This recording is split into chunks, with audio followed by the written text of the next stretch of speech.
Dobry den, bonjour à toutes et à tous. Bienvenue pour une vingtaine de minutes proposées par la rédaction française de Radio Prague International avec aujourd'hui au sommaire la présidence tchèque de l'Union européenne qui, vous le savez, a commencé il y a quelques jours à peine. Nous parlerons également cinéma avec le Festival international du film de Karlovy Vary. Très bonne écoute.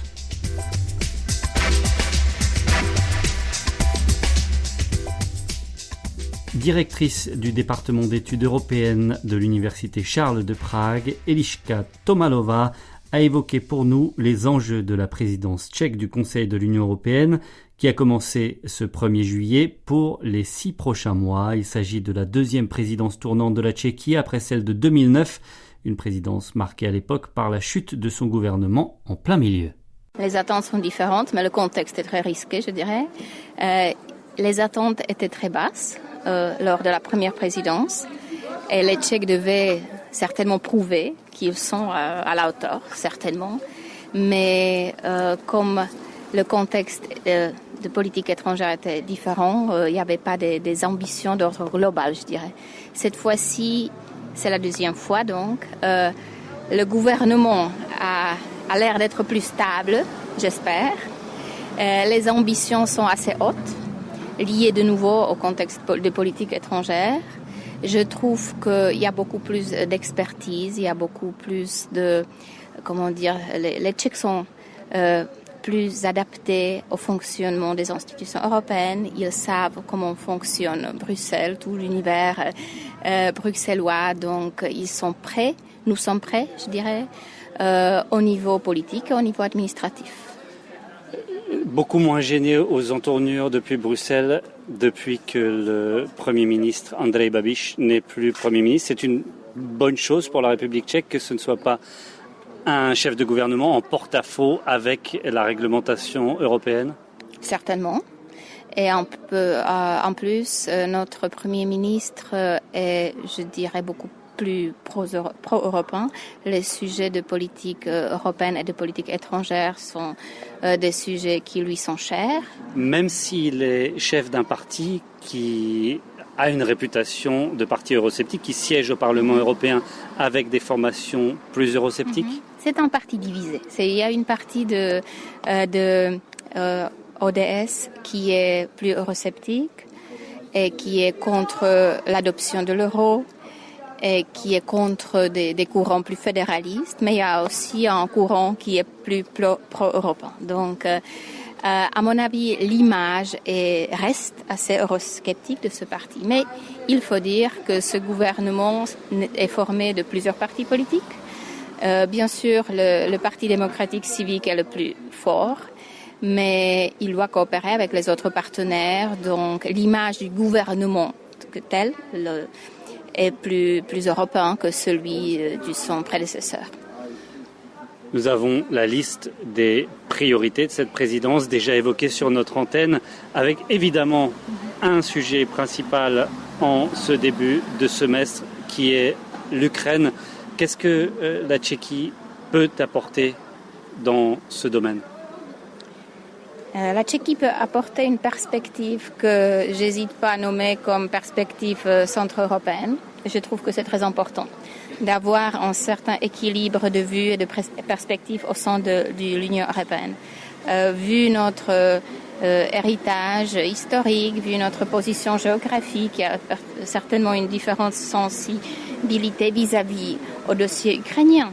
C'est par exemple le vocabulaire qui est utilisé. Les Tchèques disent parlent d'une agression russe en Ukraine. Vous n'entendez pas dire des responsables politiques la guerre en Ukraine. Donc déjà, cela montre quelle est notre position vis-à-vis à ce conflit. Il y avait une forte mobilisation des Tchèques, pas seulement mobilisation politique, mais mobilisation civique.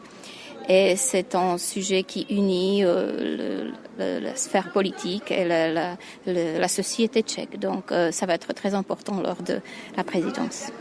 Cette référence à laquelle vous faites allusion, au point de vue centre-européen, est importante.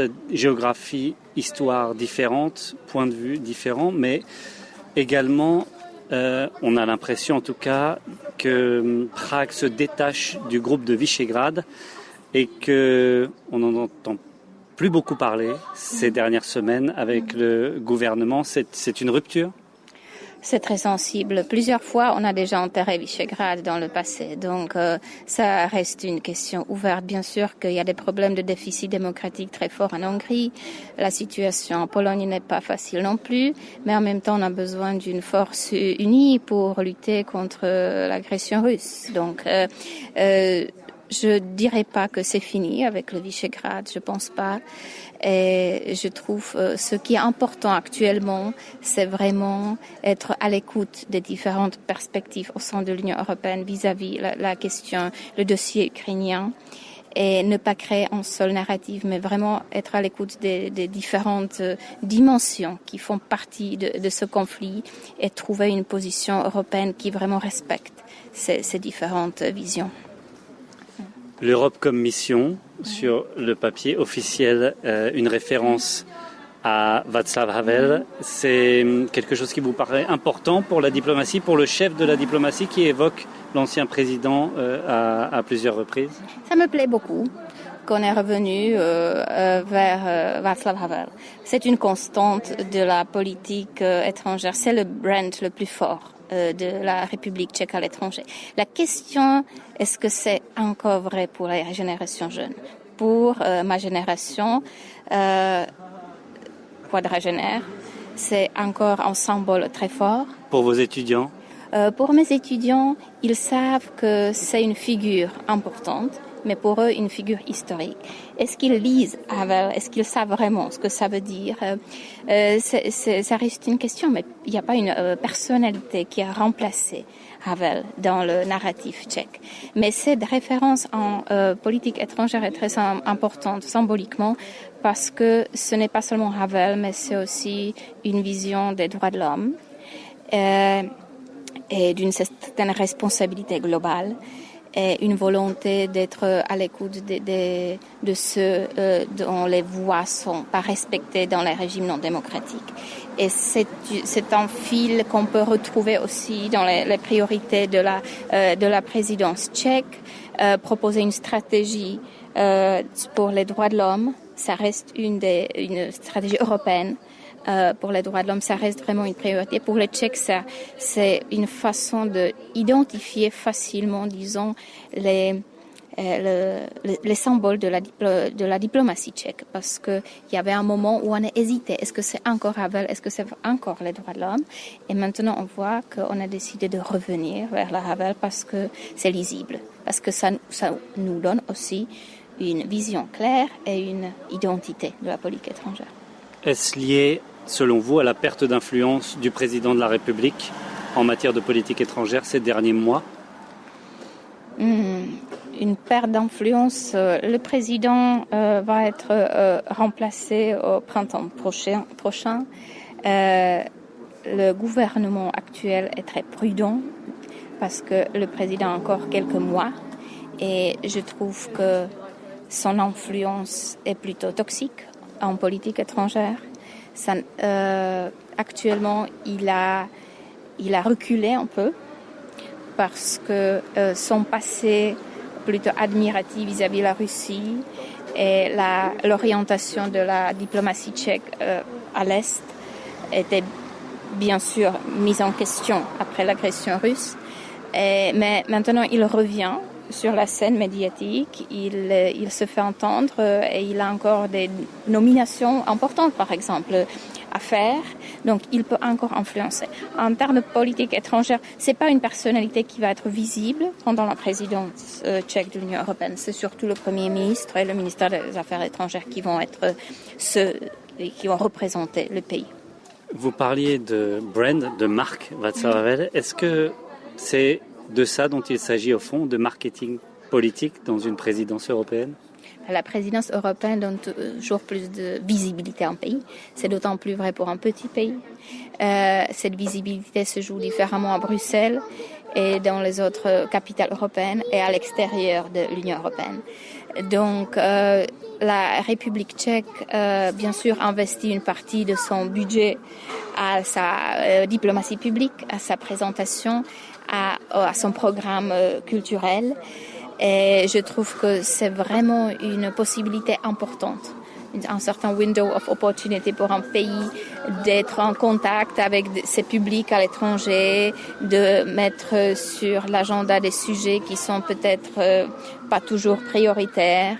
Donc, le programme de diplomatie culturelle, diplomatie publique reflète aussi les priorités de la présidence et comme les autres présidences, il est surtout centré sur le public bruxellois.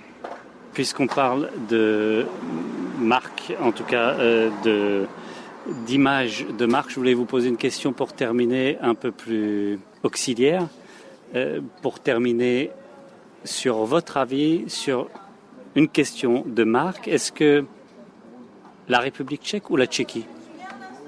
C'est la Tchéquie officiellement. Mais les différents acteurs ont du mal à accepter et le ministère n'impose pas. Quel est votre avis sur cette question? J'ai du mal à dire la Tchéquie. Mais je trouve qu'il faut se mettre d'accord et qu'il faut l'utiliser d'une façon consistante. Vous avez du mal en français ou vous avez du mal également en anglais à changer? J'ai du mal en français, c'est vrai, je dois avouer, et j'ai pas de réponse. Pourquoi? C'était Eliška Tomalová, directrice du département des études européennes de l'université Charles de Prague. Et alors que la France a passé le flambeau à la Tchéquie de la présidence du Conseil de l'Union européenne, des élèves du lycée Paul Langevin de Beaucaire en France ont pris l'expression au pied de la lettre et ont parcouru 1500 km à vélo pour porter ce flambeau jusqu'à Prague. Après un périple de plus de 2 semaines, les lycéens sont arrivés la semaine dernière dans la capitale tchèque où ils ont pu remettre leur trophée à leurs camarades d'une école secondaire spécialisée dans la formation à l'administration de l'Union européenne. Émile Roger nous en dit plus. Ce projet s'inscrit dans le cadre de la présidence française de l'Union européenne où l'Éducation nationale a lancé un grand appel à projet pour savoir comment les écoles pouvaient s'emparer de cette présidence française du Conseil de l'Europe. Et l'idée a germé vraiment en réfléchissant quelle pierre nous on pouvait apporter à cette construction européenne. C'est ce que confie Mohamed Boujadi, proviseur du lycée professionnel Paul Langevin de Beaucaire dans le Gard. Il aura fallu 14 mois de préparation aux élèves de ce lycée et de ceux de la section gravure du lycée Frédéric Mistral de Nîmes pour planifier le voyage et confectionner de toutes pièces le fameux flambeau. À partir du 16 juin, les élèves et leurs accompagnants se sont retrouvés sur les routes en direction de Prague. Une centaine de kilomètres par jour et des arrêts dans plusieurs villes-étapes pour rencontrer les élus et les lycéens ambassadeurs du Parlement européen, tel a été le quotidien de ces jeunes cyclistes. Parmi ceux-ci, Anna et Laura, qui sont arrivées hier à Prague. Elles racontent leur expérience avec enthousiasme. Ça fait voyager, connaître d'autres villes et de faire de belles rencontres. Au-delà de l'aspect purement sportif, le projet porte en lui de fortes valeurs européennes, comme l'explique le proviseur.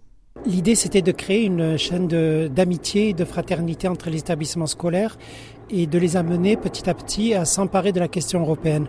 La situation actuelle en Europe nous oblige et nous renforce dans nos missions, dont une des missions importantes est celle d'éducation à la citoyenneté européenne. Ce flambeau doit être un objet pédagogique pour permettre cette éducation citoyenne. Ce flambeau est d'ailleurs porteur d'une grande symbolique et aucun détail n'a été laissé au hasard.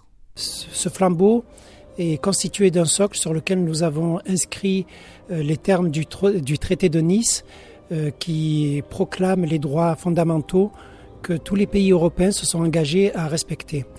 Ces termes du traité de Nice forment un tourbillon qui vient nourrir un cœur européen en construction, forgé par 2 mains, qui montre que le cœur de cette Europe, de l'Europe que nous voulons, est vraiment nourri de ces droits fondamentaux. Ce message de fraternité et de solidarité européenne semble être passé côté tchèque où David, étudiant du lycée tchèque destinataire du flambeau, témoigne de son attachement à l'Union européenne et des bienfaits de projets comme celui-ci. J'espère que cela va montrer à ma génération qu'il est vraiment important d'être solidaire au sein même de l'Europe. Je ne me considère pas comme tchèque, je me considère européen. J'espère que beaucoup de gens de mon âge ont la même vision des choses, être unis, être ensemble et surmonter tous les obstacles.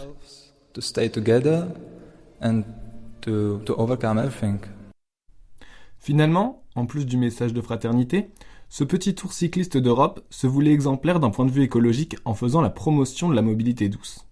L'arrivée finale à Prague des lycéens français ne sonne pas pour autant le glas de ce beau projet. C'est maintenant au tour des jeunes Tchèques de préparer le passage du flambeau à la Suède pour 2023 et faire ainsi perdurer cette initiative de solidarité européenne.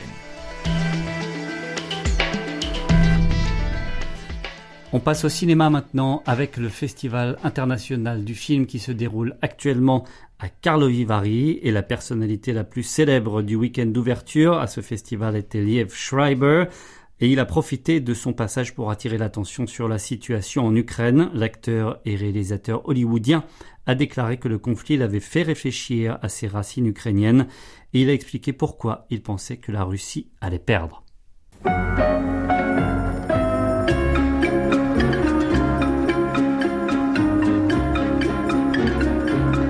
Your grandfather wanted you to have this photograph for your collection. Il y a une quinzaine d'années, Liev Schreiber a réalisé une adaptation du roman à succès Tout est illuminé en Tchéquie. Il était en partie attiré par le sujet en raison de son grand-père maternel d'origine juive ukrainienne. Depuis l'invasion russe, Liev Schreiber s'est employé à soutenir le pays avec l'organisation Blue Czech Ukraine. Il a également fourni de la nourriture aux réfugiés en Pologne et même entré sur le territoire ukrainien. Il a abordé à Karlovy Vary divers aspects de la situation en Ukraine lors d'une conférence de presse spéciale.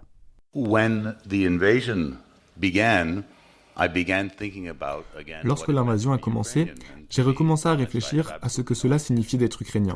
Et pour être honnête, j'en ai absolument aucune idée. En particulier, lorsque je vois des hommes de tout âge qui sont graphistes, maçons ou artistes serrer leurs enfants dans leurs bras et dire au revoir à leurs femmes, prendre des armes et se préparer à combattre dans une guerre dans laquelle ils sont largement dépassés en nombre et en armement et sans savoir s'ils reverront un jour leur famille. Liev Schreiber, peut-être plus connu pour son interprétation du personnage principal de la série télévisée Ray Donovan, a indiqué qu'il espérait que même des festivals de cinéma pouvaient contribuer à empêcher les gens de se désintéresser du conflit, plus de 4 mois déjà après l'invasion russe. Lorsque j'ai parlé au président Zelensky, je lui ai demandé « Que diriez-vous aux personnes qui envisagent de soutenir l'Ukraine mais qui n'ont pas encore franchi l'étape décisive ?» La première chose qu'il m'a dit est « Vous êtes beaucoup plus courageux que vous ne le pensez. » Et nous savons que, d'après ce que nous avons traversé en tant que nation, chacun d'entre nous, en tant qu'Américains, en tant que Tchèques, en tant qu'Italiens, nous sommes courageux, chacun d'entre nous. L'autre chose, c'est qu'il vaut mieux s'occuper de ça maintenant, avant que ça ne frappe à nos portes.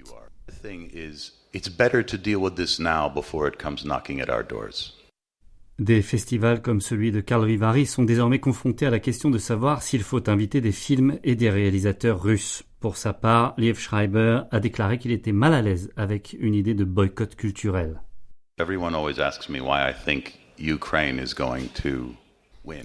Tout le monde me demande toujours pourquoi je pense que l'Ukraine va gagner. Parce que je crois qu'ils vont s'en sortir, finalement, du bon côté de l'histoire. Et je crois que c'est parce qu'ils ont la vérité de leur côté. Je pense que ce qui est en jeu en ce moment, c'est la vérité. La désinformation est devenue une nouvelle idée dangereuse. C'est une chose sur laquelle Poutine compte, le chaos et la désinformation. Nous devons donc être prudents avec les médias et nous devons faire attention à ce que nous consommons. Mais l'idée de censurer ou de boycotter des artistes est quelque chose de difficile pour moi, et je me sens interpellé par cette idée.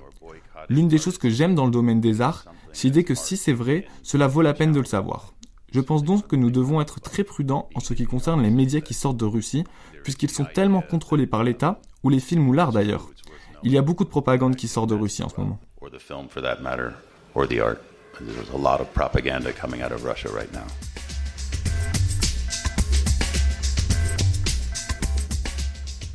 Et c'est déjà la fin d'une semaine à Prague, émission préparée par la rédaction française de Radio Prague International. Retrouvez-nous sur notre site internet français.radio.cz et sinon, passez un très bel été où que vous soyez dans le monde.